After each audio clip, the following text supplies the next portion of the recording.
decía que el periodo especial de es un momento en el que se produce un colapso súbito de energía en el flujo de energía y materiales. Es lo más parecido a un colapso material que hemos podido conocer así reciente, ¿no? Y el libro la tesis doctoral de Emilio Santiago Muñoz, lo que hace es tratar de desentrañar cómo o qué se hizo en Cuba, digamos, para afrontar ese proceso, ¿no? Y entonces hay elementos ahí muy interesantes. La tesis y el libro no están afrontados de una forma para nada maniquea, ni se coloca en una perspectiva crítica con análisis políticos que, por ejemplo, yo algunos no acabo de compartirlos, ¿no? Pero me parece que lo relevante del asunto es que habla, por ejemplo, de cómo se produjo la transformación en la producción de alimentos, es decir, una transformación alimentaria súbita, que cuando dicen esto es muy difícil cambiarlo, es decir, tú ves que hay ahí un lugar en donde la forma de producir alimentos cambió, pero de forma súbita, no sin dolor, no sin conflicto, cultivando hasta en las macetas de La Habana, y cambia de forma súbita orientándose por obligación a una forma de producción agroecológica.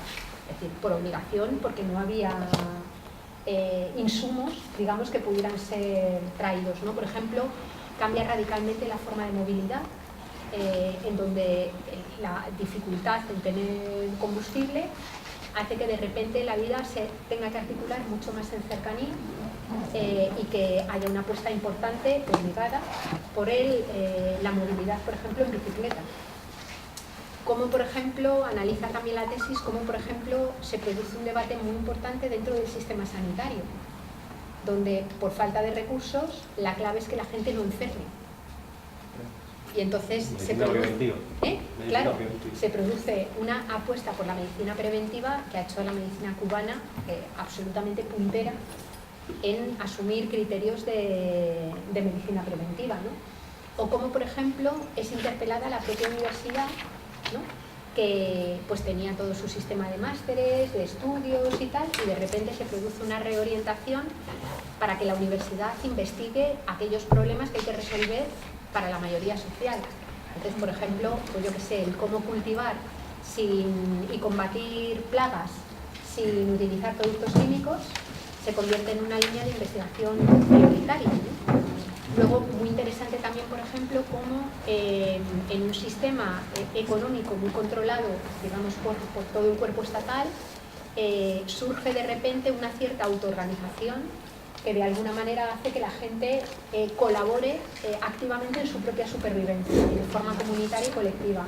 Entonces, es muy interesante porque si tú lo comparas, por ejemplo, en paralelo con lo que sucedió en el Katrina, o lo que sucede, por ejemplo, en 2012, cuando cae el huracán Sandy sobre Nueva York, donde el aparato del Estado deja abandonadas a las mayorías más empobrecidas y racializadas, y básicamente es todo el movimiento de Occupy Wall Street quien se reactiva y genera todo un movimiento autoorganizado para resolver los problemas, pues dan claves, me parece a mí, interesantes, más allá de luego otros muchos análisis de pues, la diferente coyuntura, es decir, qué es lo que pasa en una sociedad para que la gente no salte matándose unas a otras por los recursos y colabore más, qué tipo de prácticas políticas se han dado, qué tipo de fórmula educativa, cómo se concibe la política o la comunidad, pero creo que todas esas cosas hay que explorarlas y hay que trabajarlas precisamente para afrontar momentos que vienen. Por eso lo traía. Creo que efectivamente, o sea, la práctica de Cuba, la experiencia de Cuba en ese sentido en los 90 fue interesantísima. Se innovó muchísimo. Hay un tema musical que dice lo que el cubano no inventó en los 90, no lo inventó un japonés ni apurado. O sea, es una cosa... fue un momento de muchas prácticas que o sea, veníamos de un modelo, en primer lugar, antes del periodo especial, veníamos de un modelo extensivo de producción, un modelo dependiente del CAME, o sea, del Consejo de Ayuda Mutua Económica, del extinto campo socialista, un modelo en que se había reafirmado también un patrón de primario exportador de Cuba en relación con ese campo socialista, y perdimos todo bruscamente. O sea, cayó el PIB, perdimos todo el 80% de nuestro comercio exterior, los mercados, etc. falta de materias primas, toda esa situación de crisis. Y se innovó mucho en la agricultura, con fertilizantes orgánicos, o sea, se innovó prácticamente en todo sentido, o sea, la reestructuración de la vida urbana, en cualquiera de esos campos que se refería a ello. Lo interesante es que una vez que superamos ese momento, se retomaron de nuevo las prácticas viciadas en lugar de sistematizar esas experiencias, ¿no? Por ejemplo, una de las cosas que pasó, y para eso tuvo que ver también la capacidad de autogestión y autoorganización que ocurrió en los 90, fue que se limó la estructura burocrática, digamos, centralizada. En la práctica se limó porque no había para mantener a tanta gente en esos servicios. Y luego se vuelven a inflar nuevamente las plazas de funcionariado, o sea, comienza de nuevo un proceso de reversión en la medida en que nos íbamos recuperando, que apareció Venezuela, que apareció de nuevo el proyecto del ALBA, aparecieron maneras de depender nuevamente, ¿no? Entonces, nada más quería apuntar la idea de que es difícil, o sea, una cosa es crear esas alternativas y otra es sostenerlas en el tiempo, ¿no? Y sostenerlas incluso de una manera como proyección nacional. Quizás muchas de esas prácticas fueron en algún sentido del Sistema Nacional de Salud o de Educación, que están bien articulados, digamos, fue lo que mejor funcionó a lo largo de la Revolución. Pero en cuanto a economía, fueron muchas veces esas prácticas hasta localizadas, que no tuvieron un alcance nacional, ¿no? Entonces, bueno, gracias. De todas maneras, más adelante van a seguir saliendo cosas en general. Yo quisiera hacer 3 apuntes rápidos, yo siempre soy rápido para las cosas. Una, bueno, se ha caracterizado que de fondo de lo que hay dentro del capitalismo es el puro fascismo, y estoy totalmente de acuerdo. Lo que parece es que las organizaciones españolas tienen cierta dificultad para reconocer eso, para decirlo. No sé. Yo creo que todas sus estructuras son fascistas y en esas no se queda fuera las élites también, o las estructuras más elitistas de los sindicatos del régimen. Yo creo que hacen un papel y creo que una cuestión que debiera aprender ya las organizaciones revolucionarias del Estado español debiera ser reconocer sin complejo eso. El problema es que quien lo hace acaba en la cárcel, o perseguido, o inferiorizado en el caso de que no tenga una fuerza suficiente para que esa denuncia pueda crear algún efecto. Un dato sobre el tema de la fresera, que se ha quedado, creo que es bueno comentarlo también. Justo cuando se estaba denunciando el tema de las mujeres estas, se pilló infraganti a los que manejan el tema de las fresas, cogiendo a las mujeres, metiéndolas en el autobús, intentando devolverlas a su tierra. Yo creo que eso es importante, antes de que pudiera llegar alguien de la prensa o algo y preguntarle. Sí, lo intentaron, se frenó eso, pero estaban subiendo al autobús. ¿De qué país era? Marroquí. Yo quería hacer también una reflexión que creo, bueno, históricamente la izquierda además, y mirando hacia atrás, ha sido principalmente copada por, bueno, la política ha sido principalmente copada por hombres y la izquierda no ha sido menos en ese sentido. Creo que estamos en un momento en el que por suerte eso va cambiando y que hay aportes desde otras áreas de reflexión, como es el feminismo, que nos ayudan a entender la izquierda y el cambio que queremos incluyendo a otros sujetos. Y desde el feminismo también, y ya no en el área de la economía, o no se entiende como en el área de la economía, pero sí que se entiende como la definición de cómo somos mujeres, ¿no? ¿Qué nos define como mujeres y qué hacemos como mujeres para cambiar las cosas?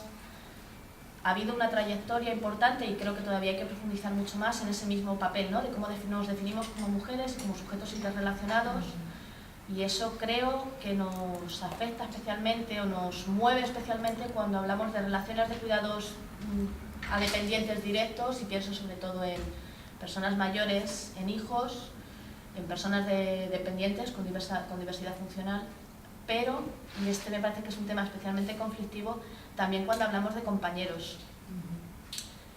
En ese sentido, desde el feminismo y desde otras posturas, hay una corriente interesante que habla de definir las relaciones de pareja desde otros cánones, ¿no? Que no basadas en la idea del amor romántico, no basada en la idea de la posesión, y definiéndonos a nosotras, ¿no? Con un papel que pasa también por los autocuidados, que muchas veces se nos olvida. Y en ese sentido, aunque los cuidados, en términos generales, se ponen sobre la mesa cuando hablamos de economía feminista y cuando además hacemos aportes a la economía social y solidaria desde el feminismo, creo que ese debate se olvida, ¿no? Esa parte de cómo nos relacionamos nosotras y nosotros en nuestro plano más directo y cómo establecemos relaciones de afecto, de cuidado y de cariño. Y en ese sentido, para mí, pensar en los cambios como cosas a alcanzar que están fuera de nosotras, como objetivos, como enemigos externos, me parece un peligro importante porque nos estamos olvidando más, aparte por supuesto de los cambios que tenemos que hacer nosotras para conseguir alcanzar un nivel de vida ecológica y sostenible, creo que también tenemos que hacer mucha revisión interna de qué esperamos de las relaciones y qué podemos aportar a las relaciones de forma que también nos cuide. Una de las experiencias que traíamos, ahora abríamos este momento de debate, un poco porque yo había planteado 3 temas que eran ciertamente pues, interesantes y lo abríamos, pero sí que hemos traído una experiencia que no viene a ser exactamente lo que dices tú, pero que tiene que ver un poco con esa misma lógica, ¿no? El tema de, bueno, si somos organizaciones que tienen vocación transformadora, lo primero que tenemos que hacer es transformar las propias relaciones, ¿no? Antes decíamos, somos sujetas atravesadas por relaciones de opresión, de privilegio, de dominación, y todo eso a nivel organizacional tenemos que repensarlo, ¿no? Porque a menudo, digo a nivel organizacional, y luego si eso en un ratito lo abordamos, porque a menudo todo lo que damos por neutro en una organización realmente lo que está haciendo es privilegiar a un sector concreto de esa organización, ¿no? O sea, hay muchas veces dentro de, o por lo menos de mi experiencia, dentro de las organizaciones de la economía, con este tema de la paridad, ¿no? Hay como mucho debate, ¿no? Pues ¿qué pasa? Las mujeres no quieren estar en las juntas directivas, es que las mujeres no quieren participar, es que las mujeres, digo, es que hacemos mal la pregunta. ¿Qué tienen nuestros espacios que no permiten la participación de ese otro no hegemónico, de ese otro que no encaja? O sea, ¿qué hay detrás de todas esas prácticas que estamos legitimando y reproduciendo en nuestro espacio cotidiano de relaciones? O sea, ¿qué está detrás de todo eso? No es por qué las mujeres no van a la junta directiva, ¿no? Esa no es la pregunta. Entonces yo creo que en esa revisión, que por supuesto hay que llevarla al plano personal, más personal, o sea, aquí lo abordamos desde lo organizacional porque hemos venido como a hablar de eso, pero obviamente hay que trasladarlo a la vida concreta. Es que si no revisamos todo eso, en realidad no hay transformación. O sea, no estamos reproduciendo un sistema pues más social, si queréis, con una cara más amable, más, ¿no? Que tiene en cuenta más elementos, pero que realmente no está transformando. Bueno, es también subjetivo. Yo quisiera hacer un aporte. Bueno, primero agradecerles a las dos por compartir sus ideas con nosotros y también sus reflexiones. Yo vengo de una comunidad negra en Colombia, donde nosotras las mujeres negras hemos estado, digamos, divorciadas hace mucho tiempo de procesos académicos vinculados con el feminismo, y ha sido precisamente porque se ha tomado varios elementos, entre eso el capital, entre esos el patriarcado, pero el elemento que planteaba ahorita la compañera, que tiene que ver con el tema de lo decolonial, casi nunca se toca, ¿no? Y nosotros también creemos que para que ese feminismo pueda ser revolucionario, también debe insertar esa categoría de análisis, si lo queremos llamar académicamente así, o esa realidad histórica. Desde ese punto de vista yo quiero potenciar algunos elementos que planteó la profe, y entre ellos está que desde la mirada postcolonial no solo esa invención o el ser occidental no solo generó una ruptura con esos otros seres vivos, ¿cierto?, entre lo vivo y lo humano, sino que también entre los seres humanos generó rupturas.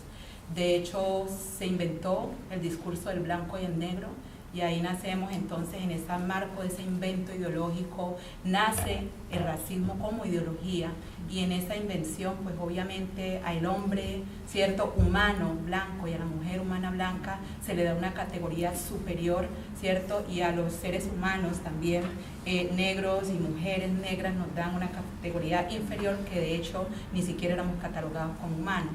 Entonces, esa es muy importante siempre que se hagan este tipo de análisis, partir de allí, porque si no partimos de ahí estamos reproduciendo la ideología histórica, ¿cierto?, del patriarcado, que finalmente lo que hace es ponderar unas vidas sobre otras. Entonces, por eso me siento más cercana a este discurso, y en ese marco nosotras hemos tenido muchas reflexiones, y aunque trabajamos como mujeres y defendemos nuestro territorio, que lo entendemos como el espacio de vida, no para la vida, sino espacio de vida, porque convergen las distintas formas de vida aquí, entre ellas la vida humana, que es la nuestra, nosotras estamos empezando a hablar.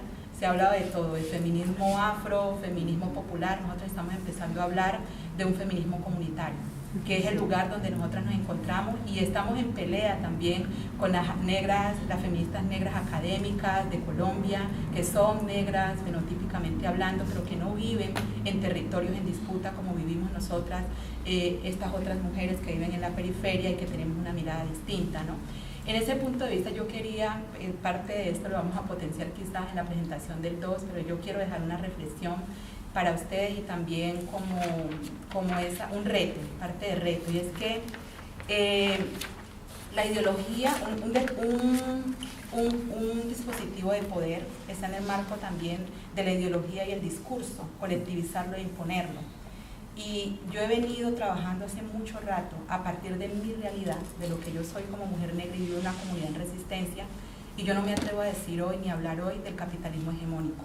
Yo siento que cuando hablamos de capitalismo hegemónico, lo que hacemos es reproducir el discurso de la hegemonía, porque si ese capitalismo fuera tan hegemónico, nosotros no estaríamos en resistencia. Nosotros no tenemos armas, no tenemos capital, hablando de recursos, de monedas, de bancos, de la bóveda, de todo el oro que nos extraen y lo vienen y lo guardan acá en bóvedas. No tenemos nada de eso, tenemos solo la dignidad. Y con la dignidad hemos mantenido una lucha por más de 500 años y no han podido someternos. La lucha es por el sometimiento y no lo han logrado. Cada comunidad que resiste en cualquier parte del mundo, comunidad negra, afro, campesina, ¿cierto? Las mujeres hacemos parte de esta etnia que no se ha dejado oprimir, porque no somos oprimidos, estamos en resistencia y somos más fuertes que ellos, porque nosotros no tenemos armas ni tenemos plata. Y frente a no tener armas y no tener plata, nos enfrentamos y confrontamos la dinámica del capital. Entonces yo siento que cuando hablamos siempre de que el capitalismo hegemónico y el capitalismo hegemónico, sin querer caemos en la lógica de ellos y reproducimos su lógica finalmente, y con el discurso le ayudamos a que esa lógica, porque es pura ideología, el capitalismo es una ideología, no es más de allí, es un discurso que vende para. Entonces, por ejemplo, de las cosas que aquí se planteaban que le llamaba mucho la atención, se decía más o menos así: el capitalismo se constituye sobre situaciones de desigualdad. No, el capitalismo crea la desigualdad, porque necesita crear un campo, ¿cierto?, donde pueda dominar. Entonces, como la crea, realmente ese es su campo de batalla, y si nosotros caemos en ese campo de batalla, pues estamos mal.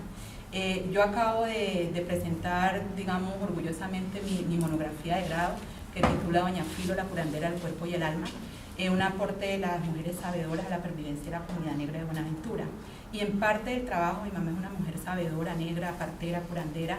Lo que yo logro identificar es que ellas son unas activistas silenciosas.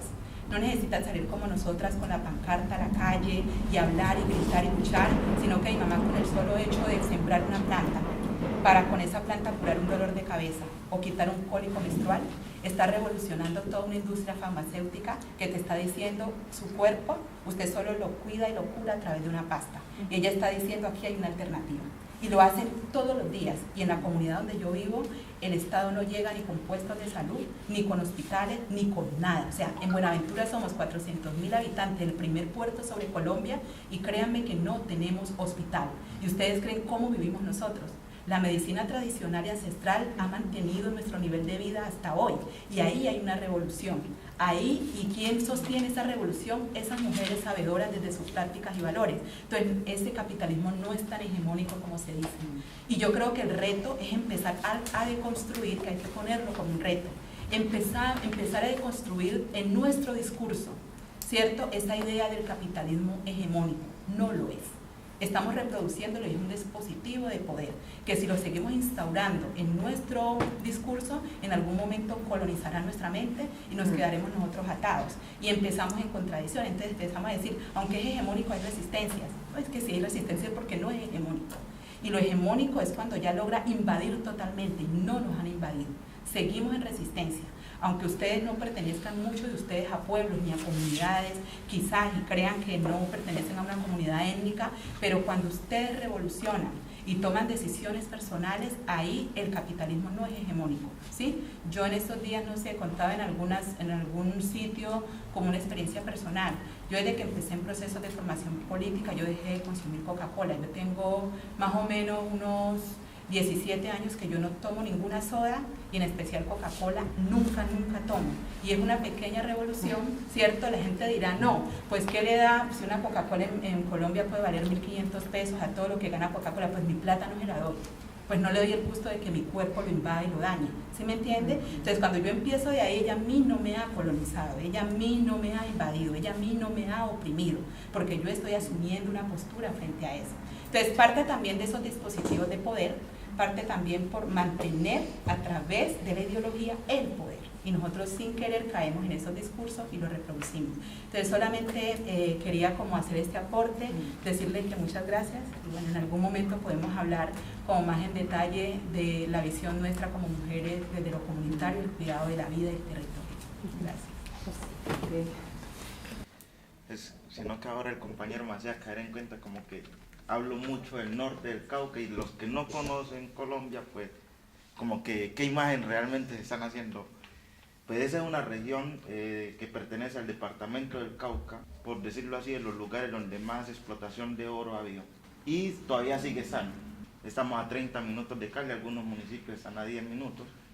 Pero nosotros hablamos de una región conformada por 10 municipios y 209 comunidades pequeñas.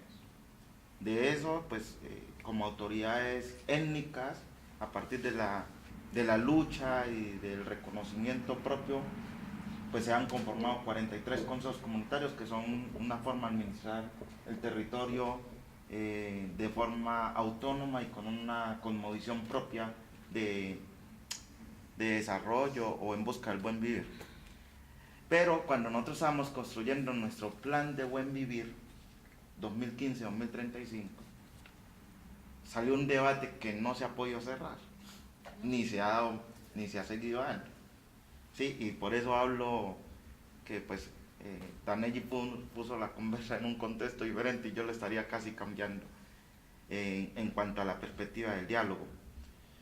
Y uno de los debates que salió es, nosotros construimos nuestro plan con 11 ejes de trabajo en la comunidad. Y hay un eje que se llama economía propia, y hay otro eje que se llama territorio y ambiente. Pero la discusión en qué radica, en la extracción del oro. Culturalmente, que va arraigada en algunas comunidades de esas 209 comunidades que les digo, y en algunos consejos comunitarios más fuerte que en otros, esa cultura y esa costumbre y ese conocimiento de extraer el oro, lo voy a llamar de esa manera, pero nosotros le llamamos minería ancestral y artesanal, porque la gente tenía una práctica pues muy cultural o muy propia pues del territorio, de sacar el oro de los ríos y bueno, y posteriormente de socavón, con bateas y con agua y bueno. Pero con el tiempo fueron llegando personas ajenas al territorio y a enseñar otras costumbres. ¿Sí? En algún momento decían que sacaban el oro con algunos bejucos y con algunas plantas, pero después le fueron enseñando el azogue. Y después investigando, el azogue tiene un contenido de mercurio, y la gente le llama azogue para no decir de mercurio, pero fue introducido pues por otras personas, que porque generaba más rentabilidad y más permitía liberar más rápido el oro de allí del territorio. Eso está en algunas partes. En otras la gente sigue literalmente con su bateíta de madera, lavando el barro y va sacando. y en otros consejos no hay nada de minería, nada. Entonces el debate que se generó es que además los que no tienen nada de minería, el número de consejos son más. Entonces cuando llevamos esa discusión a la asamblea, pues se genera allí el choque. Y hubo choques, literalmente tensiones muy fuertes. Algunos planteando nada de minería en el territorio, por todas las consecuencias y por la minería ilegal que llegó después, pero también por los grandes títulos mineros que hay de la Anglo-Gol Ashanti, algunos ya otorgados, otros en proceso y otros en exploración, como le llaman ellos. Pero ninguno de esos se ha hecho en el marco de la consulta previa, libre e informada, pues otro derecho que entra allí. Y el debate está abierto porque no hubo consenso. A la final la decisión que se tomó fue que el tema de minería ancestral y artesanal quedaba en los dos ejes, en el de economía propia y en el de territorio y ambiente. Y yo sé que eso en algún momento va a volver a encontrar, y más ahora que estamos haciendo como unos ajustes al plan de buen vivir. Entonces hay gente que plantea como que pues llegó la minería ilegal, ha habido muchos muertos, metieron muchas retroexcavadoras, contaminación de los ríos, y eso desplazó además la minería ancestral en esos territorios. La desplazó literalmente, o sea. Entonces algunos dicen, bueno, hay un cerro en una comunidad, en un municipio, que hace parte de 2 consejos comunitarios, donde la Anglo-Gol Ashanti ha solicitado ese título minero porque hay estudios de que allí hay mucho oro. ¿Sí? Y justo al lado de ese cerro es una de las partes donde se hace minería ilegal, que no la hemos podido erradicar del todo. Erradicamos las retroexcavadoras, pero los mineros cambiaron la forma de hacer y ahí van más o menos 120 muertos. Fuera de los muertos que están sepultados, que nadie sabe cuántos son, en los derrumbes. Más la gente accidentada que ha quedado cuadraplégica, que han perdido sus extremidades. Bueno, ha habido muchas cosas allí. Además de todas las amenazas que nos ha traído a nosotros por sacar las retroexcavadoras. Entonces, el debate se revive, o está ahí, que a veces se toma, y más ahora que vamos a hacer la modificación, como les digo, ajustes, porque hay gente de la comunidad que dice, están los títulos mineros a la Anglo-Gol, pero en los mismos títulos están la minería ilegal y criminal, y en los mismos títulos han desplazado la minería ancestral. Ese oro está debajo de nosotros, así puesto en comillas. Si no lo sacamos nosotros, lo sacan otros. Y esos otros nos van a desplazar, van a matar a nuestra gente, van a hacer todo. Entonces la pregunta es, en esa cosmovisión y en todo este tema, tanto que jugarían las mujeres, pero los hombres también, y que es un tema muy sensible, o sea, eso no se sabe por dónde cogerlo, ¿sí? O sea, no sé, hay casos donde se supone que la Anglo-Gol está llegando a ofrecerle por una hectárea de tierra, que para nosotros, pues creo que la medida es la misma, son 10.000 metros cuadrados. La Anglo-Gol está dispuesta a ofrecer, y porque ya está acercándose al territorio, como 400 millones de pesos. De eso es, ¿cuánto? Como 150.000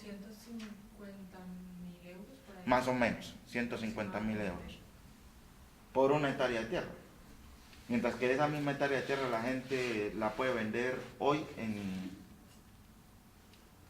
15 millones de pesos, más o menos 300 euros. 15 millones.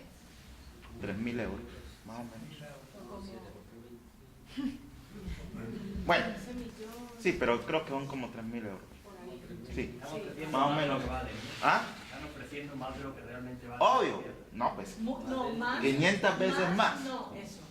Más o menos. 500 veces más. Pero les sale rentable. Aún así. A ellos, digo. A ellos, pues por la cantidad de oro que hay allí. Claro, claro. ¿Sí? Claro. Entonces, hay mucho miedo de la gente, y el proceso organizativo sobre todo y las autoridades étnicas que están allí, ¿cómo contienen eso? Si llega la Anglogol ofreciendo toda esa plata, pues hay gente que va a vender. Y con uno que venda, por ahí se entraron. ¿Sí? Entonces, siempre está el dilema allí. O sea, por eso decía, pues, cambia rotundamente mi intervención con respecto a la intervención de Anneli. Porque sí quisiera porque es que lo teórico es muy, muy bonito. Yo soy economista de formación. Y yo me formé en una de las universidades de Cali que tiene un enfoque más empresarial. Ustedes no supieran cuál es el conflicto interno que a veces tengo. Pero lo teórico es maravilloso. Llevémoslo a la práctica. Y con un ejemplo como el que les estoy colocando. O sea, ahí postura de la gente diciendo nada de minería, que no son los que vienen en ese territorio local, y los que están en el territorio local, que no quieren salir del territorio y toda la cosa, están asediados por la multinacional, pero también desplazando su práctica ancestral. Pero eso ha generado desplazamientos, amenazas, muertes. Y hay otra gente de la misma comunidad diciendo, no, pues, si no lo sacamos nosotros, lo sacan otros. Entonces, quisiera como que de esa mirada, si hay alguna sugerencia. No sé si puedo...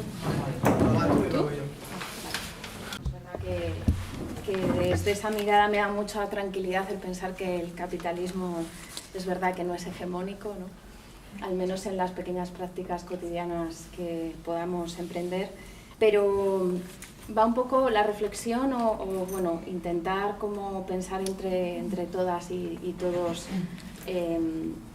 Bueno, es un poco las aspiraciones que tienen las resistencias, ¿no? Esas resistencias coexisten en un sistema capitalista que puede tener como una herramienta la economía social y solidaria, pero ¿cómo afrontamos esas resistencias? Es decir, ¿nos queremos quedar en una posición de confrontación de manera permanente?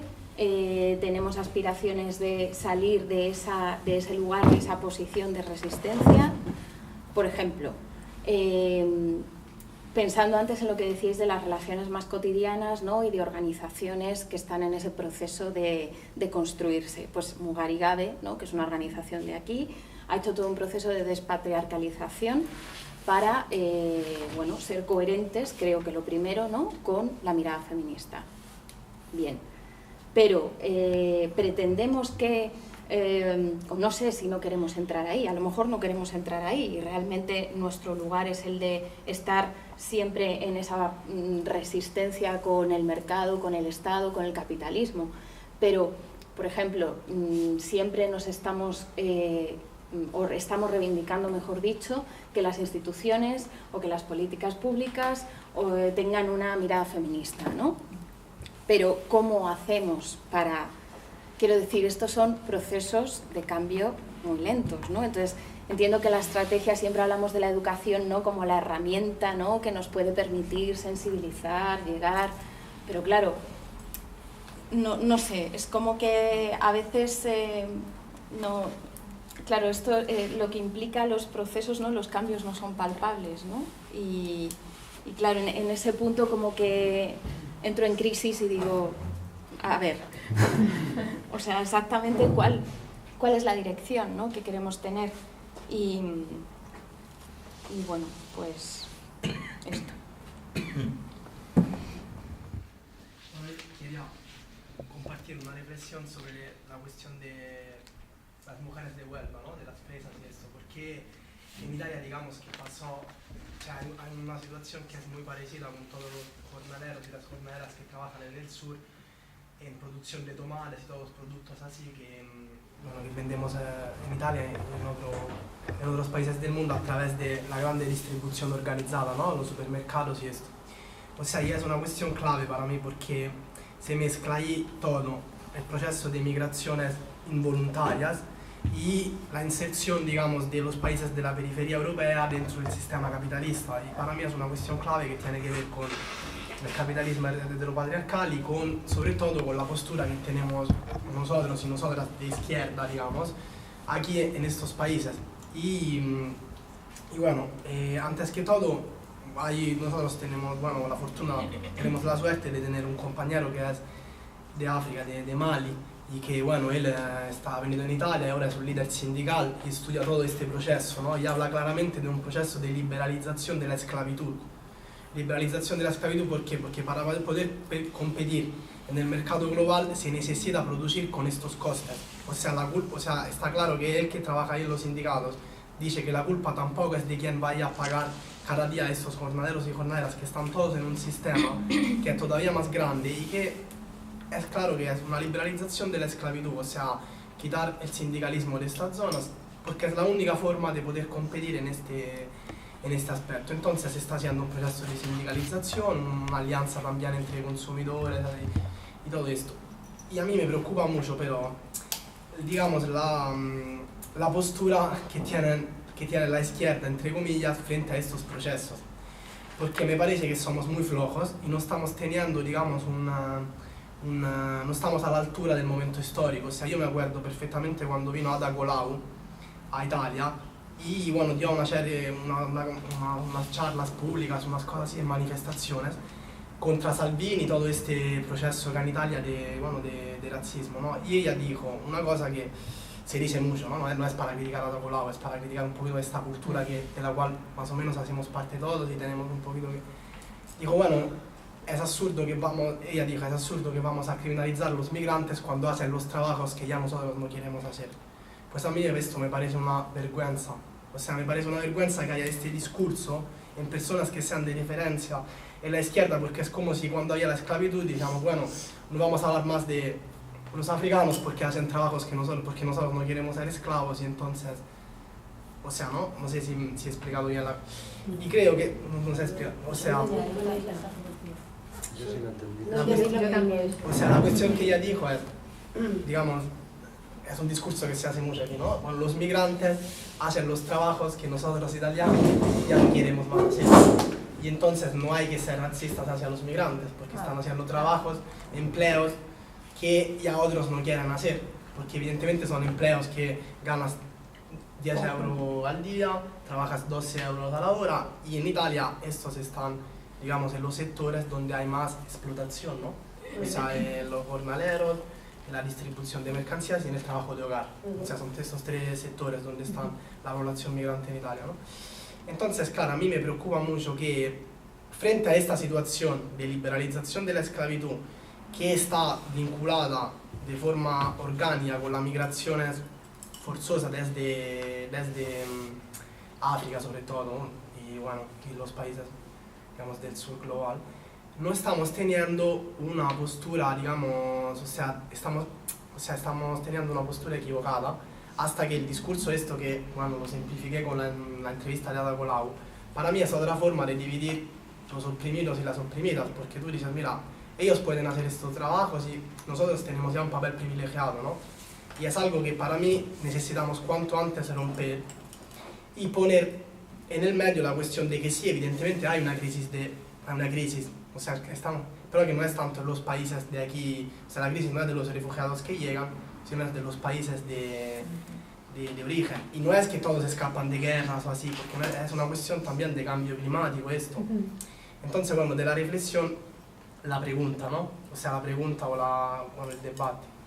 O sea, ¿cómo hacemos para darle la vuelta a esto? O sea, nosotros estamos yendo atrás de la derecha, que pone todo el foco de la atención en esto, en esta guerra entre pobres que se están poniendo aquí, entre derechos a las bajas, y tenemos que crear otro discurso que quite el foco de este escenario y lo ponga ahí donde está el meollo de la contradicción, de la crisis, ¿no?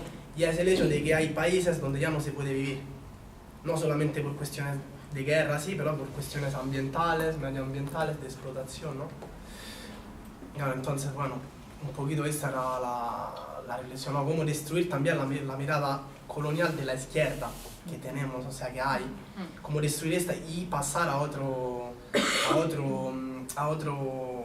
discurso que para mí también a nivel electoral, porque luego se preocupa también los partidos políticos de la cuestión electoral es justo, ¿no? Porque para mí tiene mucha más fuerza que ir atrás de la derecha y decir como, bueno, no, vamos atrás de la derecha y le seguimos la jugada, ¿no? No, nosotros tenemos que, bueno, que yo creo que si tú das un discurso más potente también de unión entre trabajadores, trabajadoras, oprimidos, oprimidas, así, yo creo que podemos, igual no en 2 años, pero en 5 o 10 años aquí volver un poquito a tener otro panorama, ¿no? Otra correlación de fuerza. Entonces, bueno, un poquito la pregunta es porque, bueno, también estando en estos debates aquí, ¿no? Dentro del Estado español, ¿qué se está dando aquí, no? Que si se está hablando de esto, si se está, digamos, poniendo esta cuestión en... A veces solo nos enfocamos en el problema de país, sabiendo que es mundial el problema y todo esto. Bueno, yo quiero comentar algo desde el 54 en Honduras se dio una gran huelga en contra de las transnacionales bananeras. Estaba Estados Unidos instalado ahí, había explotación, había violaciones a mujeres, y es así como un grupo de personas empiezan a organizarse para que se les pague mejor, para tener descanso. Y en ese momento de que empieza esa lucha contra esa transnacional, contra el poder, contra ese monstruo, es ahí donde empiezan a callar esas voces de lucha y empiezan a asesinar personas. Pero aún así la gente se sigue recuperando y se logra salud, que es el seguro social, se pide que se logre un salario también. Y en ese entonces de que se van esas luchas, se viene el conflicto armado a nivel de Centroamérica, que Honduras es parte para que la gente esté ahí, ¿verdad? La gente que va huyendo de ese conflicto se instale ahí y el ojo, la mirada, empiezan a desaparecer gente. En Honduras no solo tenemos hondureños desaparecidos, tenemos centroamericanos, ecuatorianos, tenemos una lista de 184 desaparecidos registrados. Sabemos que hay muchos más y la gente nos pregunta, ¿y por qué dicen que muchos más? Porque muchas personas tuvieron temor de ir a poner las denuncias porque les podía ocurrir lo mismo. ¿Y por qué el COFADE solo lo dirigen mujeres? Nos preguntan. Porque en los 80 nosotros decidimos de que los hombres hicieran su trabajo aparte, porque el objetivo era más el hombre, pero cuando vieron la voz de la mujer también empezaron a desaparecer. Y en ese trayecto de conflicto armado, Honduras se convierte en ese refugio, empiezan a desaparecer, a asesinar, también se instalan más transnacionales y empiezan a ver los ríos, que no olvidamos Berta Cáceres, una defensora de la vida, una mujer indígena en la Lenca, no solo está luchando por su territorio, está luchando en todo el país y está viendo también las injusticias que se están dando en su ciudad, y no solo se enfrentaba a ese patriarcado que tenemos, a esa corrupción, a esa impunidad, y Berta es asesinada. 2 años de haber sido asesinada Berta Cáceres, y hasta el momento hay gente detenida, pero son los materiales, los intelectuales, ¿dónde están? Entonces nosotros nos preguntamos también cómo la corrupción es parte de eso en nuestro país. Pero yendo más allá, en el 2009 se viene a dar un golpe de Estado. Berta Cáceres también estaba, en ese entonces, había sido elegida para candidata independiente a la presidencia de la República. Y cuando se da el golpe de Estado y se mira toda esa impunidad, Berta renuncia a su candidatura presidencial y sale a las calles para el establecimiento del orden constitucional. Ella con todo su departamento de Intibucá, su organización, el COPIN. Y en todo esto nos vamos dando cuenta de que nosotros pagamos una cuota en el Seguro Social. Toda la gente que trabaja tanto en empresa privada como pública paga una cuota. Y toda esa cuota de salud ha sido privatizada, le han ido aumentando. ¿Por qué? Porque nosotros decíamos, teniendo el seguro no vamos a ir a hacer filas a los hospitales públicos porque no hay medicinas, no vamos a ir a perder el tiempo, aparte que nosotros allá, si vamos a una cita médica, nosotros tenemos que regresar al trabajo, porque saben que tenemos un horario de que nos van a recibir, porque así hacen ahora. Ahora va uno con su hoja y le dicen, el doctor lo va a atender a tal hora, entonces salimos de la oficina corriendo y regresamos. Pero vamos a esto, en el 2009 nos vamos dando cuenta que las arcas del Seguro Social fueron sacados más de 800 millones de lempiras para financiar campaña política de la derecha. Para financiar a la derecha. Pero no es solo eso. Como no habían medicinas, entonces droguerías afines a estos políticos empezaron a envasar harina en las pastillas. Y es ahí cuando mucha gente que estaba interna, que iba a su cita, que iba a consulta, empieza a morir. Tenemos 3.000 personas muertas debido a la toma de estas pastillas con harina. Y en Honduras no hay ninguna persona encarcelada por este caso. Hay testigos protegidos donde identifican en qué droguería se hicieron. Y esta misma persona que tiene esta droguería, también Berta Cáceres la señaló. Y entonces estamos viendo ahí la gran corrupción que se mantiene en la economía, los ejes. Nosotros a veces solo mencionamos adentro, pero también tenemos que ser objetivos y empezar a señalar a la gente que está financiando la muerte en el país. Nosotros lo señalamos a la gente adentro y nos olvidamos que los que están allá son los que están poniendo la plata. Ese es un comentario que quería. Uf, qué mogollón. No, yo creo que sí. En las intervenciones que han planteado se ha hablado un poco del ámbito cultural simbólico como una dimensión que tiene el capitalismo para meter este sistema, digamos, lo que hablabas como de enfoque antropológico de cómo vivimos de esta forma, que tiene que ver también con el campo de disputa de la comunicación, ¿no? Que nos han vendido un modelo, unas prácticas, unos imaginarios, bueno. Entonces quería señalar que ese, digamos, es un eje fundamental de resistencia que creo que no lo hemos abordado con suficiente rigor y con suficiente interés, porque precisamente uno de los intereses que tenemos los que estamos acá y las que estamos acá es llegar a más personas y transformar esos imaginarios de alguna manera. Entonces creo por un lado que es un eje fundamental, que la intervención de la compañera lleva también por un lado similar, que son campos en disputa, son lugares donde hay que luchar precisamente por esos mensajes, y lo estoy centrando solo en el ámbito cultural de la comunicación. Y por otro lado, más como una pregunta generadora o algo por el estilo, cuando hablábamos también de la violencia que tiene en sí misma todo este sistema que está montado, que es una violencia estructural, y que hay distintas formas de resistir a que estamos explorando cuáles son las posibles formas de resistir.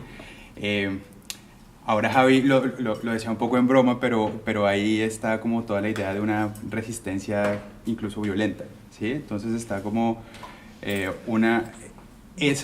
digamos, es una preocupación interrogante, claro, porque la violencia estructural se manifiesta de distintas maneras. Está la violencia simbólica, la violencia cultural, y la única que realmente, o una a la que más se le presta la atención es la violencia directa.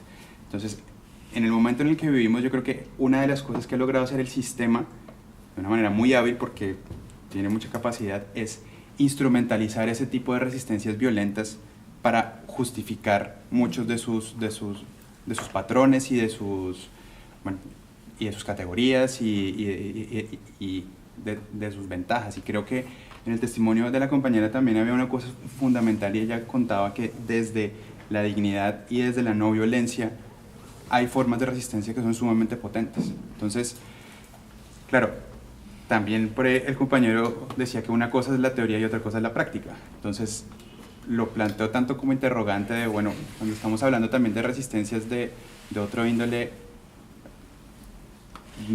tú hablabas un poco que la autodefensa, que hay que resistir de ciertas formas, entonces era como para, si podemos elaborar un poco más de eso y plantear también esa reflexión que yo creo que está pendiente en algunos lugares del uso de la violencia. Eso. Quisiera unir varios puntos que se han dicho y que a lo mejor podría ser lo que pudiera decir como para profundizar en la discusión.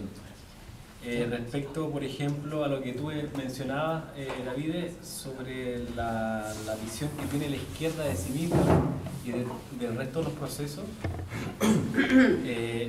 yo bueno, vengo de Chile y una de las cosas que más hemos discutido con amigos que trabajan historia mapuche, que es el pueblo indígena principal en el sur de Chile, es que para el año 70, cuando estaba en ascenso el mayor movimiento popular que ha habido en Chile, los mismos militantes de izquierda, muy marxistas, muy leninistas, muy militaristas, preparados para la guerra, se supone, cuando les tocaba hablar con el pueblo mapuche, con las distintas comunidades, ellos los veían como campesinos pobres. O sea, como que aplicaban todas las categorías que uno conoce, decía burgués, pequeño burgués, campesino pobre, campesino no sé cuántito, empezaban a hacer la esquematización y el mapuche decía, ok, ya, yo soy campesino pobre, ya, pero yo no hablo español, yo hablo otro idioma. ¿Eso cómo lo categorizas? Marx, ¿qué dijo sobre los que hablaban otro idioma, no? Hay gran parte del discurso emancipatorio del marxismo, hay varias cosas en las que se queda corto. Y más que echarlo abajo, yo lo que haría, y hay otros autores que lo han hecho, es reforzarlo, ¿no? A través de dictar sus debilidades para que se superen esos problemas.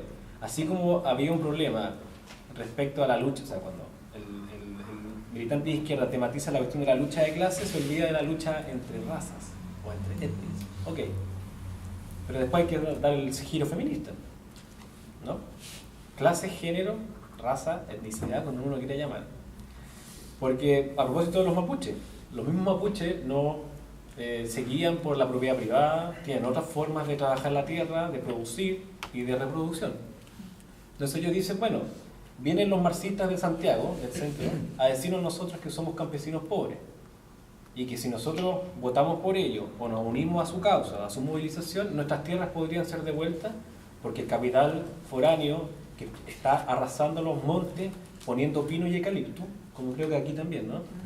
Está degradando nuestra vida, se está descomponiendo nuestra comunidad y bueno que haya gente santiaguina, huinca se dice, ¿no? El que es de afuera, que está apoyando nuestras luchas porque de esa forma ganan ellos y ganamos nosotros.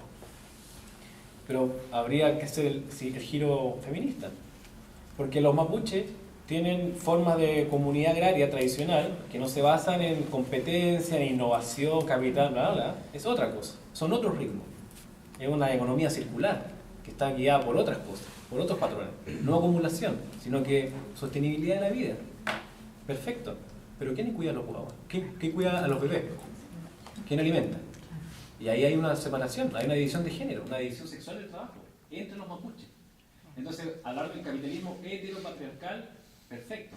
Pero hay formas o modos de producción en donde el patriarcado también existía, de otras formas. Sí, siempre ha existido. Entonces, bueno, eso quería ver. Yo iba más o menos por esta, o sea, de hecho me alentaron ustedes dos a hablar, es como para reorganizar algunas cosas, algunas piezas que han salido acá. O sea, el hecho de que el modo capitalista de producción, digamos, implique, o sea, una hegemonía, implica, o sea, teniendo en cuenta la hegemonía como la manera de lograr el consenso activo de los gobernados, explotados, sometidos, excluidos. O sea, no significa que no implique una resistencia, pero tampoco podemos reducir el capitalismo a la dimensión simbólica, cultural, que atraviesa los medios de comunicación y que es tan evidente. Está bien, o sea, es una dimensión en la que hay que mediar, pero no confundamos que hay relaciones reales, condiciones reales, que como pones el ejemplo tú, o sea, justamente vino al caso después de la intervención de él, o sea, que son bien objetivos, bien difíciles de modificar. Aquí ya habíamos tenido una discusión durante muchos estos días acerca de dos paradigmas de emancipación, ¿no? Hay un paradigma que aquí se ha caído mucho y se ha ventilado, que hemos llamado paradigma de desconexión, o sea, crear islas liberadas, emancipadas, desconectadas del flujo mercantil, del modo de vivir capitalista, y esperar que una articulación entre esas islotes logre en algún momento revertir el sistema. Y otro que se ha identificado, no lo he hecho yo, pero lo han identificado así como la toma del Palacio de Invierno. O sea, es el mito bolchevique que llegaron a tomar el poder del Estado y que ahora es tan difícil y se ve como un horizonte prácticamente inalcanzable. Yo, o sea, en términos de lo que entendemos por Estado, yo diría tomar prestado algo, un esquema de otra persona, no me lo voy a adjudicar, que dice el Estado. ¿Qué es el Estado? El Estado es una red de instituciones que para todos no es familiar. De hecho solemos identificar cuando hablamos de Estado esa red de instituciones como una división histórica del trabajo, división de poderes o como queramos llamarlo. El Estado es también una correlación de fuerzas reales que existen en una sociedad y que disputa el sentido, digamos, de la sociedad, pero también el Estado es el sentido común justamente que se ha sedimentado en una sociedad y que hace que se acepten cotidianamente determinadas normas y valores que sustentan una sociedad determinada. En el momento en que estamos disputando ese sentido común, estamos disputando el poder del Estado en una sociedad, pero no, entonces no podemos verlo como el Estado como algo externo a nosotros, es algo que nos permea, que está dentro de nosotros en cada una de las instancias de acción que tengamos, y la resistencia justamente se da dentro de una situación hegemónica. No significa que no hay hegemonía, sencillamente que la resistencia tiene que existir, porque lo que quiero decir es que no estamos intentando, la desconexión tal y como yo la veo, no es la manera de procurar realmente revertir una situación que nos permea desde adentro y no desde fuera. No hay una otra dimensión en la que podamos refugiarnos y quedarnos afuera del modo de producción capitalista. Lo tenemos en el interior y tenemos que revertirlo desde dentro, ¿no? Y no podemos tener una meta que sea puramente el hacer de cada día, que está bien y que a veces casi que es la única opción que te queda, pero no podemos perder la finalidad de revertir el conjunto, ¿no? Entonces,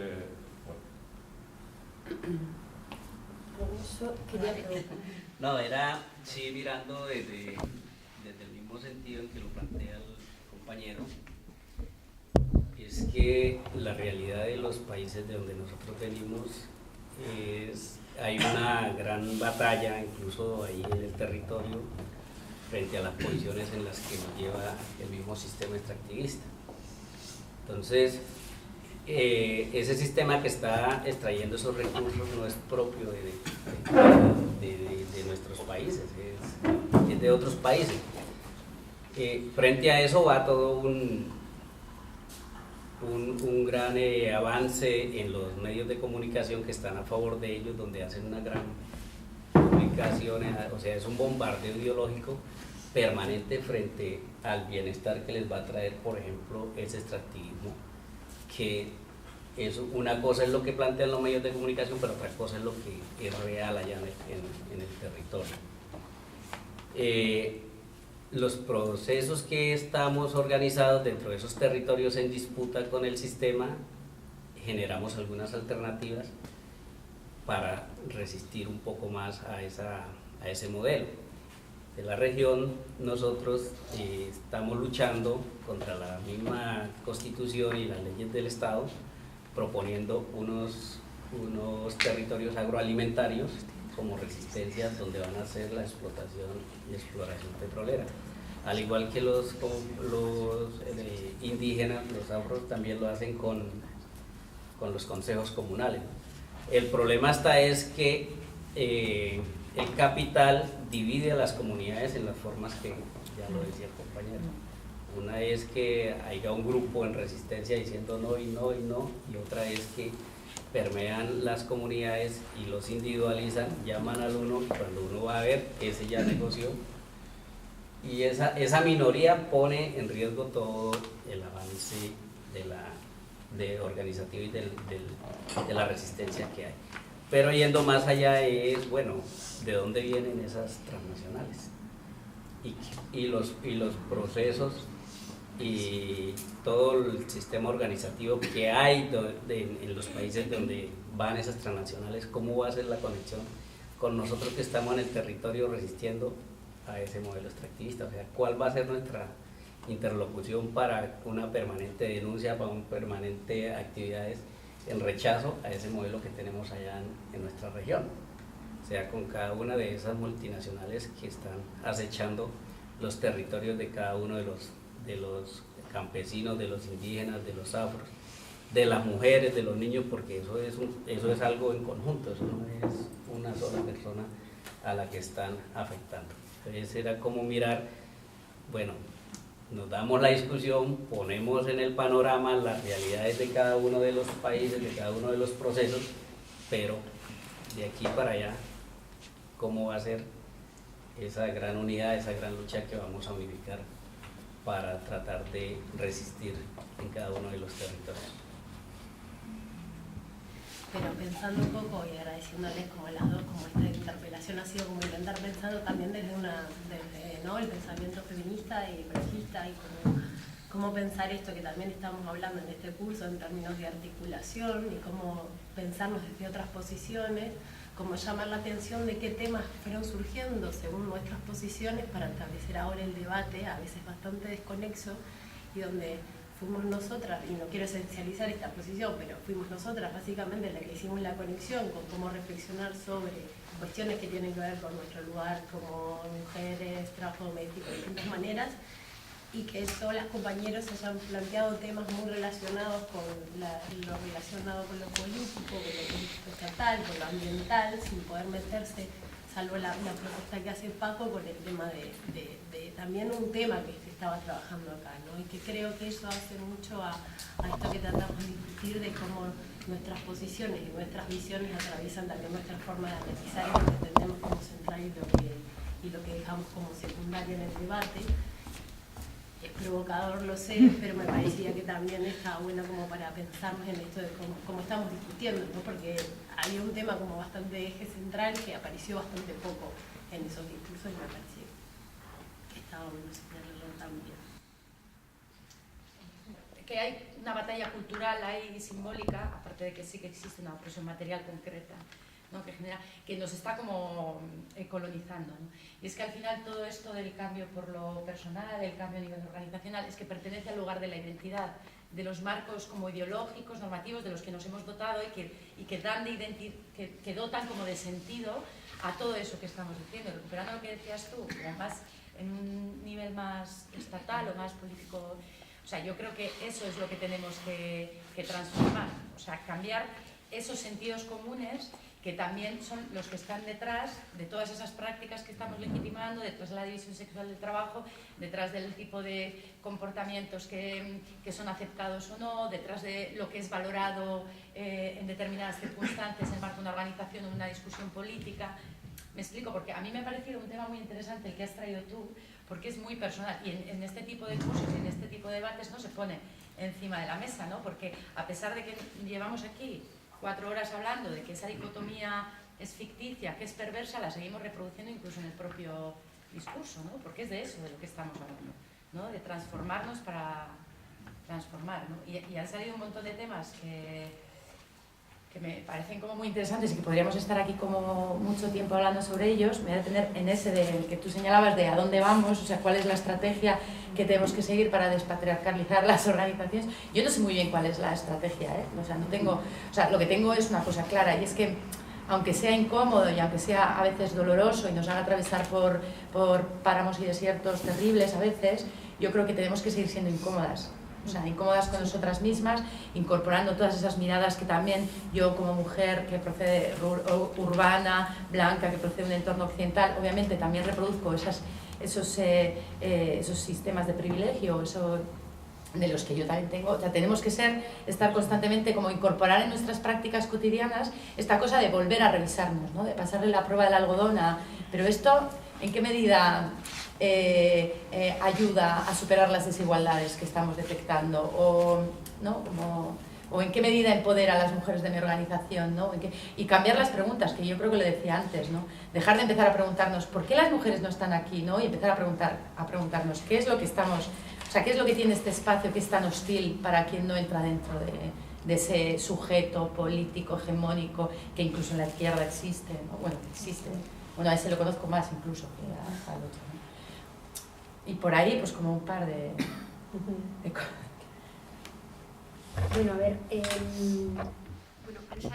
he tomado un mogollón de notas y me las llevo porque algunas como que tengo que reelaborar con ellas, ¿no? Pero algunas cosas que se me ocurren comentar al hilo del debate y de lo que iba saliendo, ¿no?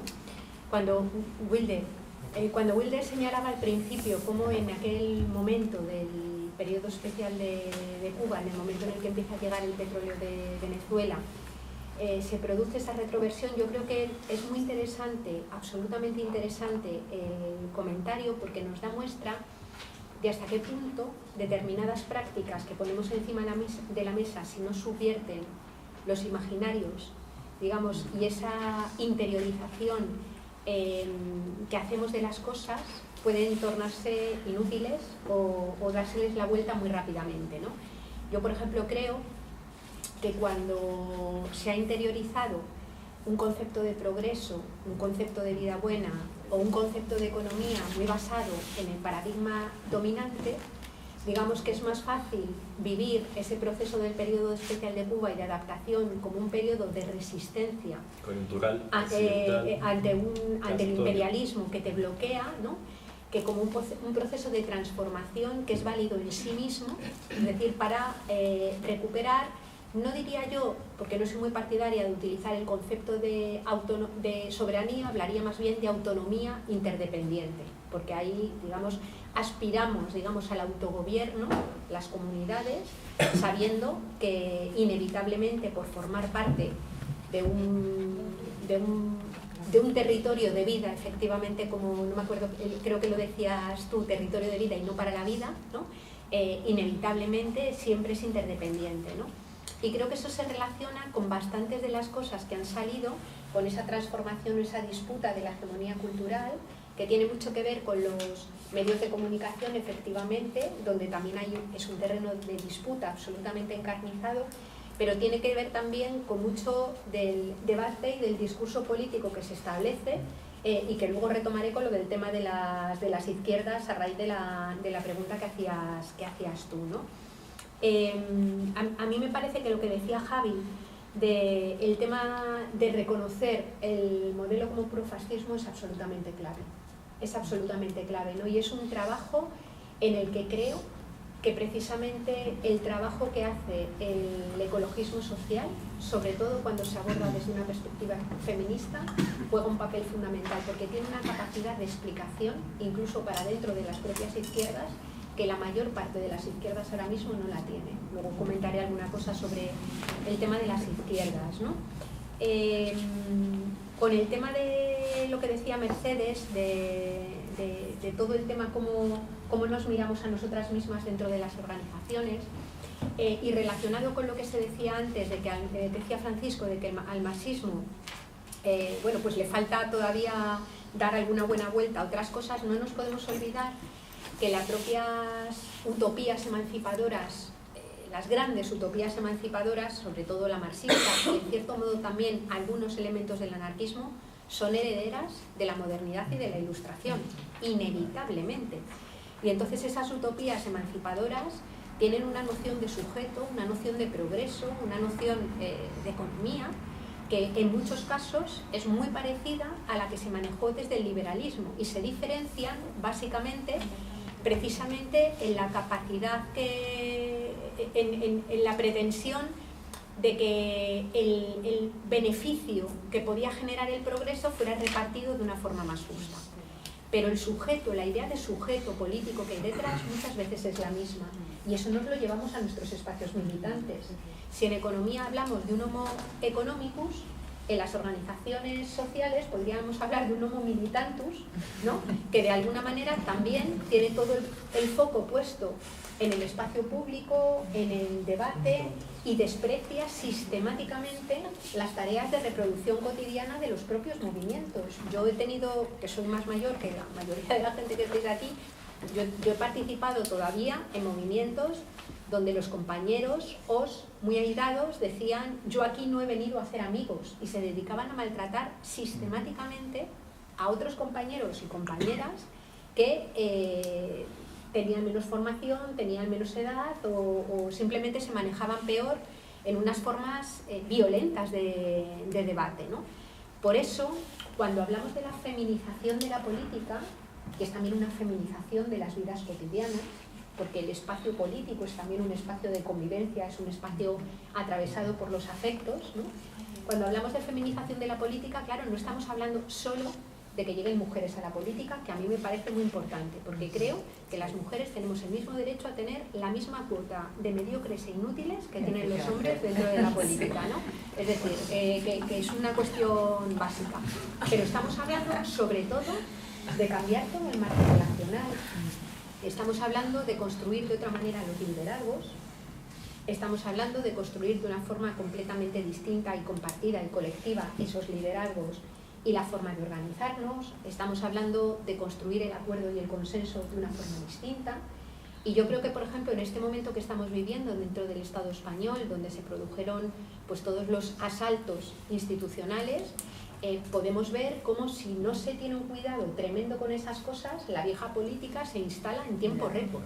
En tiempo récord y con la misma violencia y con la misma forma de construir liderazgos que dinamitan cualquier posibilidad de proceso de cambio. Entonces, mirarnos cómo nos relacionamos y construir, o sea, y entender que tampoco existe una dicotomía entre el espacio de afectos y de reconocimiento, autorreconocimiento, y el espacio de construcción política es muy importante, porque si no te vas a construir movimientos en los que es que no le mola estar a nadie.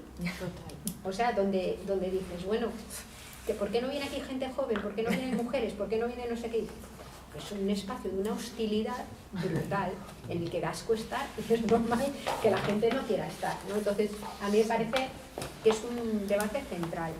Luego he tomado nota casi palabra por palabra de tu intervención, que me ha parecido absolutamente sugerente.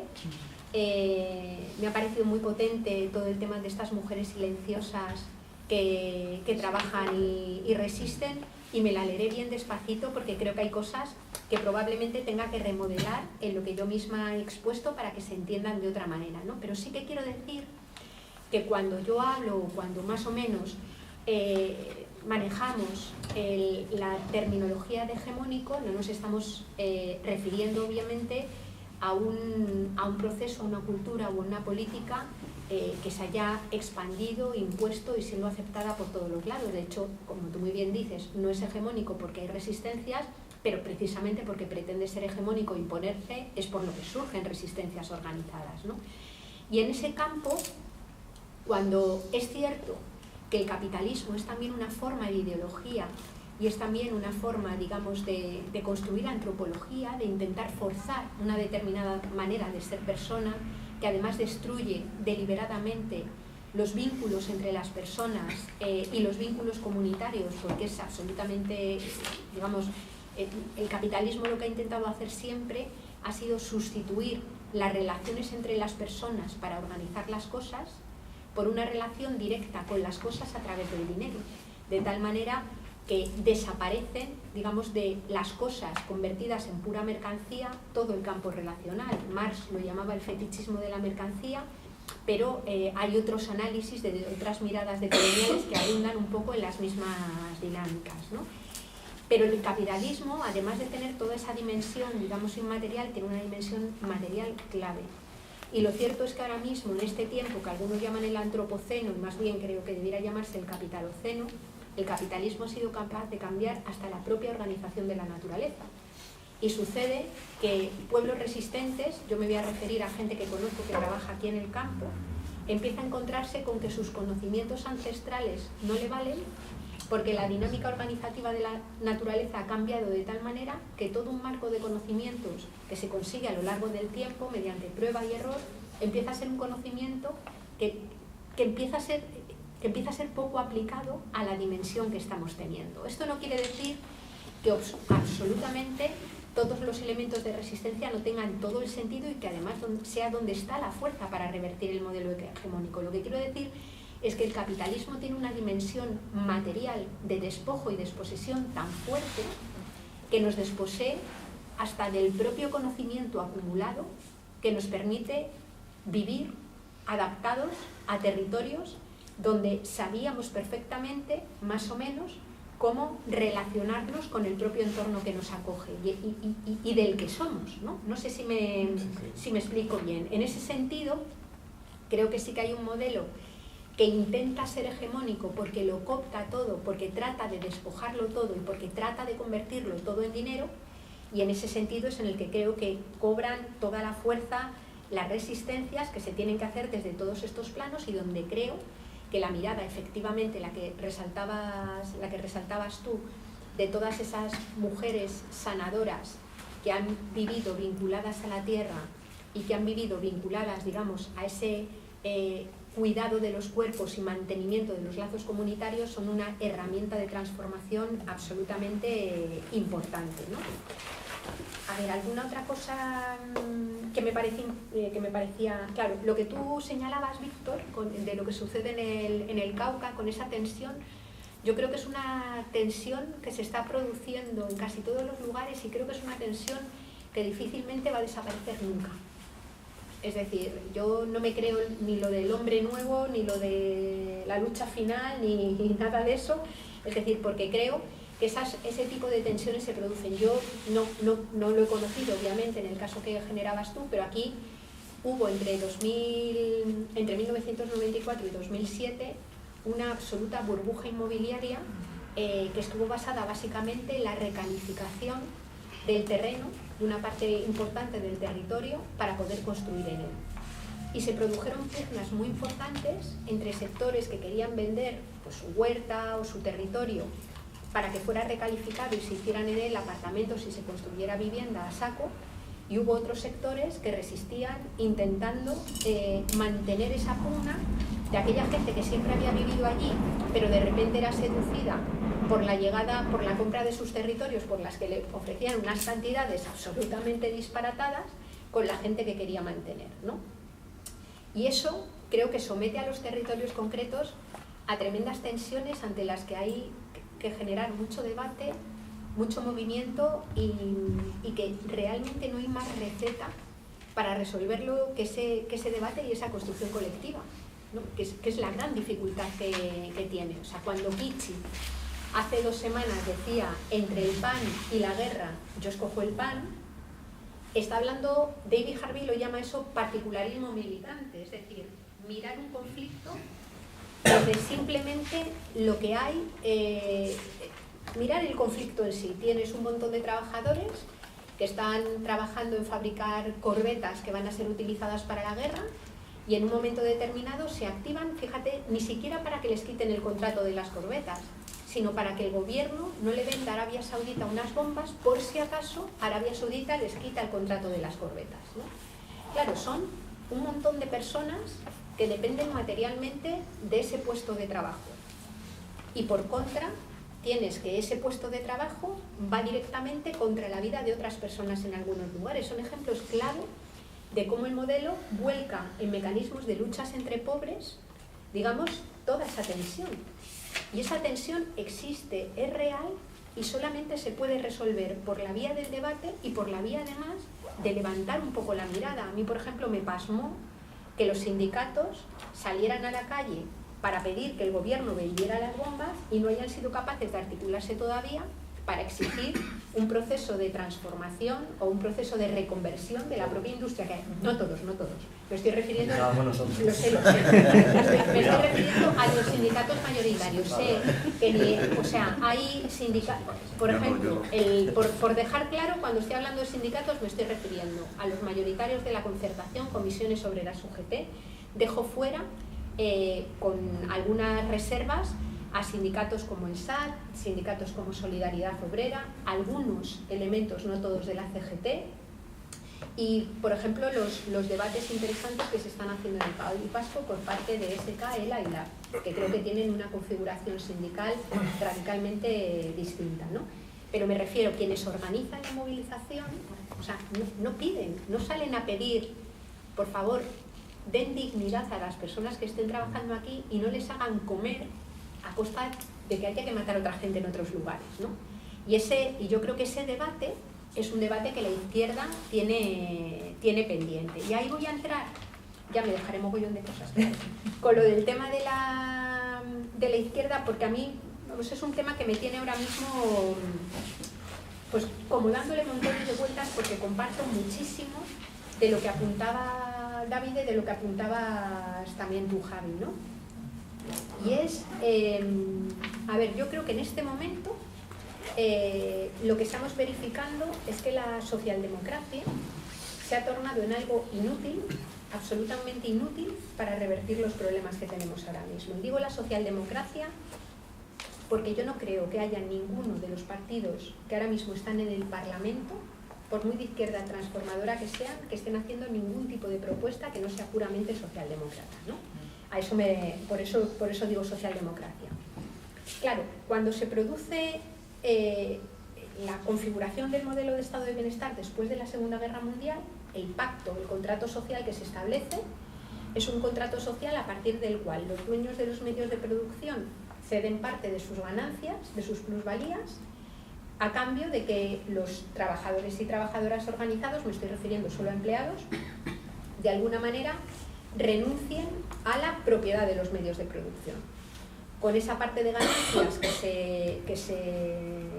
a las que se renuncia, el Estado, como garante de todo ese pacto social, genera todo un sistema de servicios públicos que es el que se construye como estado de bienestar, ¿no? Claro, ese pacto social deja por un lado fuera toda la reproducción cotidiana de la vida, que sigue cargada dentro de los hogares, y deja por otro lado fuera toda la realidad material que tiene que ver con los recursos naturales. Funciona durante 30 años y solo en algunos lugares gracias a un momento de bonanza mineral que se produce a través del saqueo de otros territorios. Cuando llegamos al punto en el que topamos con los límites físicos del planeta, lo que empieza a suceder es que los sistemas, bajo la lógica del pacto keynesiano, dejan de poder crecer. Se está produciendo un, digamos, estancamiento, los economistas lo llaman estancamiento secular, de una economía que esté basada en el crecimiento económico. Crece un 1% en algunos lugares, luego crece en 3 años un 2%, se produce una recesión, pero digamos que en torno a la economía real, la economía no crece, por eso el neoliberalismo sale a saco con toda la economía financiera para generar nuevo crecimiento y burbujas que no están basadas en la economía real. Bueno, pues ¿qué es lo que pasa? Que la socialdemocracia, cuando no hay crecimiento económico, si el planteamiento de justicia y de reparto lo hace con el excedente del crecimiento económico, se queda sin nada para repartir. Y cuando se queda sin nada para repartir y se la empieza a percibir como inútil para resolver los grandes conflictos estructurales, lo que viene detrás son los ultraderechismos y los fascismos, que se postulan como aquellos que van a ser capaces de resolver y que señalan y apuntan con el dedo a unos culpables a los que estigmatizan, masacran, señalan y dicen no, el discurso de Donald Trump o el discurso de Salvini o el discurso, por ejemplo, de Le Pen, son discursos que básicamente dicen, a ver, volvamos a un pasado que en realidad nunca existió, en el que todos estábamos estupendamente, expulsemos o pongamos límites a toda esta gente que es la que se está comiendo en nuestro estado de bienestar. Frente a eso, yo creo que el problema que hay ahora mismo es que no hay un discurso político y una práctica política que sea audaz, que tenga valor y que cuente las cosas y las diga de otra manera radicalmente distinta, ¿no? O sea, yo creo que no la hay.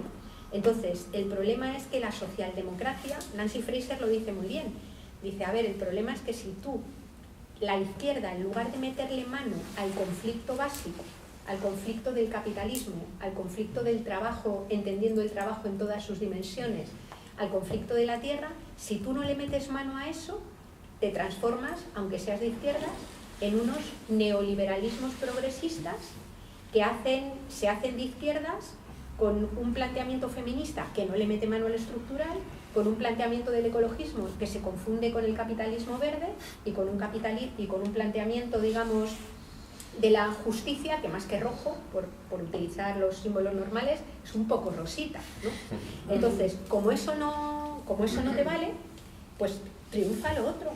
Entonces, desde mi punto de vista, necesitamos una izquierda audaz, que sea capaz de abordar el conflicto de clase, y ahora es donde le quiero dar una vuelta, entendiendo la clase como la trabajaba Thompson, es decir, como un concepto de clase que es dinámico y que es histórico. La clase en el marxismo como categoría se construyó sobre la idea de las relaciones de producción, y las relaciones de producción eran puramente las relaciones capitalistas de producción. Si nosotros ahora mismo rompemos la barrera que hay entre la producción y la reproducción y entendemos además que somos seres de la naturaleza, seres de los territorios y que para producir hace falta también interactuar con ella, ese concepto de producción se nos amplía y por tanto el de clase también tiene que ser generado y podemos ser capaces de construir un proceso emancipador que englobe a mucha más gente, teniendo en cuenta además que la cuestión colonial, que la cuestión feminista y la cuestión ecológica no son cuestiones periféricas que quitan la atención sobre lo importante, sino que son precisamente los pilares que sostienen el capitalismo y que por tanto socavar el patriarcado, socavar el ecocidio y socavar, digamos, la colonialidad es socavar directamente las mismas bases del capitalismo, ¿no? Y ese discurso, desde mi punto de vista, ahora mismo ni está hecho, ni hay mucha gente que se atreva a plantearlo. Y así nos va. Así nos va, ¿no? Pues eso.